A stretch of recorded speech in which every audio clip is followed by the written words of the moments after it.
Salut à tous, nouvelle question-réponse. Donc là, dans cette vidéo, on va voir comment solutionner les problèmes de sommeil, les problèmes d'endormissement ou comment bien dormir alors qu'on s'est entraîné. Donc la question que j'ai reçue, alors il me dit, j'ai une question à propos du lien entre sport, musculation et sommeil.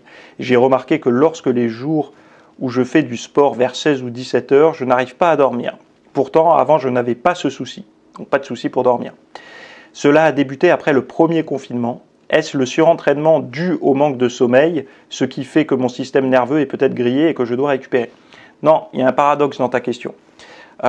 Tu dors mal depuis le premier confinement et tu te demandes si c'est le surentraînement dû au manque de sommeil. Donc ça voudrait dire que tu avais déjà un manque de sommeil avant qui t'a amené au surentraînement. Donc en fait, tu vois, il y a une espèce de paradoxe dans ta question, ce qui n'est pas grave, hein, mais j'ai compris ta problématique.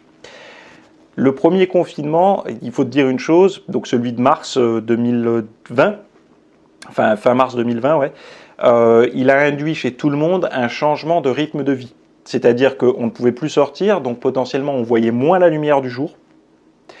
En plus de ça, le rythme, l'activité physique au quotidien était fortement réduite parce qu'il y avait peu de gens qui pouvaient bosser. Ceux qui ne pouvaient pas bosser, qui étaient à la maison, ils n'avaient pas d'autre choix que de rester chez eux.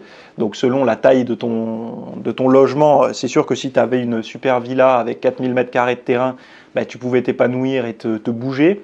Mais si tu vis dans un appartement ou dans un petit pavillon, c'est plus compliqué. Donc forcément, manque d'activité, manque de visibilité au niveau de la lumière du jour, donc ça impacte le sommeil. Après, le confinement a aussi réduit les activités en fin de journée. En fin de journée, au lieu de, je sais pas, par exemple, de sortir ou d'aller voir des gens, d'aller manger chez des amis ou autres, les seules activités, c'était regarder la télé, regarder son ordinateur et son téléphone. Donc du coup, augmentation de la lumière bleue par les écrans. Et après, le sport, c'est vrai qu'il y a quelque chose que beaucoup de personnes ignorent. Beaucoup de personnes jugent que c'est le système nerveux qui induit des problématiques au niveau du sommeil. Probablement qu'il y a une raison par rapport à ça, mais la plus grosse raison pour l'endormissement, c'est que vous réchauffez le corps en fait. Et donc faire du sport, ça augmente la température corporelle. Pour bien dormir, il faut justement, il y a une forme de thermorégulation pour dormir négative. C'est-à-dire qu'on a besoin, l'organisme tombe à peu près 1 degré de température corporelle pour s'endormir. Vous savez, quand vous avez les pieds chauds ou les pieds froids, je vous ai déjà expliqué, quand vous avez les pieds chauds, vous avez plus de chances de vous endormir rapidement que quand vous avez les pieds gelés. Pourquoi? Parce que quand vous avez les pieds chauds, c'est que votre corps évacue la chaleur par les extrémités, donc du coup est en train de se refroidir pour pouvoir s'endormir. Alors qu'à l'inverse, quand vous avez les pieds froids, les extrémités froides, la chaleur reste concentrée dans le noyau du corps, dans le centre du corps, au niveau de l'organisme, et la problématique c'est qu'il n'arrive pas à descendre en température, et s'il ne descend pas en température, on ne s'endort pas. Voilà pourquoi vous dormez mal en plein été quand il fait chaud, etc. Donc probablement que toi, tu augmentais ta température corporelle à t'entraîner à la maison en fin d'après-midi et que tu avais des difficultés à la faire descendre.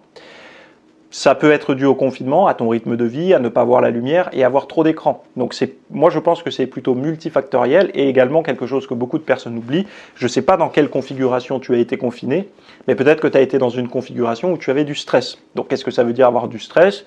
Peut-être que tu étais salarié et que ta boîte te disait je ne sais pas où on va, donc peut-être que tu vas être licencié. Bon voilà, tu as peut-être un crédit sur le dos ou je ne sais pas, un loyer à payer, autre chose comme ça. Et donc du coup, tu avais une forme d'anxiété que tu n'avais pas avant. Autre chose, le manque de contact social. Je ne sais pas si tu es en couple ou pas, mais même quand on est en couple, c'est vrai que de ne plus voir ses amis, de ne plus voir ses collègues de travail, etc., en fait, son cercle social se réduit à juste l'entité couple ou l'entité célibataire, donc c'est-à-dire pas d'échange. Donc tout ça, c'est pas forcément à mettre sur le dos du sport. Je pense pas que tu te surentraînes. Alors je connais pas ta façon de t'entraîner, mais je pense pas que tu te surentraînes. Je pense que c'est plutôt quelque chose qui est tu sais, quand tu t'entraînes trop, tu n'as pas forcément un mauvais sommeil. Au contraire, tu as plutôt envie de dormir tout le temps. Quand tu es surentraîné, tu es un peu KO tout le temps. En fait, tu t'endors plutôt bien, mais c'est juste que quand tu te réveilles, tu es toujours fatigué. C'est plutôt ça, en fait, les problématiques du surentraînement. Alors, mais l'endormissement, il n'y a pas trop de problèmes. Donc, je t'invite plutôt à regarder sur tes routines, c'est ce que j'ai noté là, d'essayer de voir plutôt sur tes routines de sommeil. Est-ce que tes routines de sommeil que tu as pris pendant le confinement, parce que c'est vrai que beaucoup de personnes ont pris des nouvelles routines durant le confinement, qu'elles ont conservées après le déconfinement. Donc, essaie de voir si tes routines sont cohérentes avec le sommeil. C'est quoi une routine pour bien dormir? C'est déjà couper tout ce qui est notifications, réseaux et tout, largement avant d'aller s'endormir, donc au moins 2-3 heures avant. Essayez d'avoir des lumières plutôt chaudes, donc couleur un peu orangée, quand vous arrivez proche d'aller vous coucher. Donc moi j'ai ce genre de petit truc là, vous voyez, hop, je sais pas si on peut voir là, mais je peux mettre des lumières voilà très chaudes comme ça. Et donc du coup, ça vous permettra de voir un petit peu si vous êtes plutôt bien configuré avec la phase d'endormissement ou pas. Parce que c'est important quand même d'avoir ce côté, comment dire, lumière chaude en fin de journée, lumière froide plutôt en début de journée pour essayer de s'éveiller.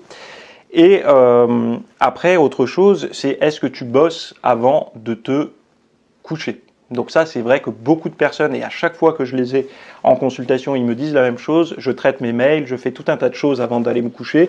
Je leur dis, ouais, mais ça, c'est la pire chose que tu puisses faire.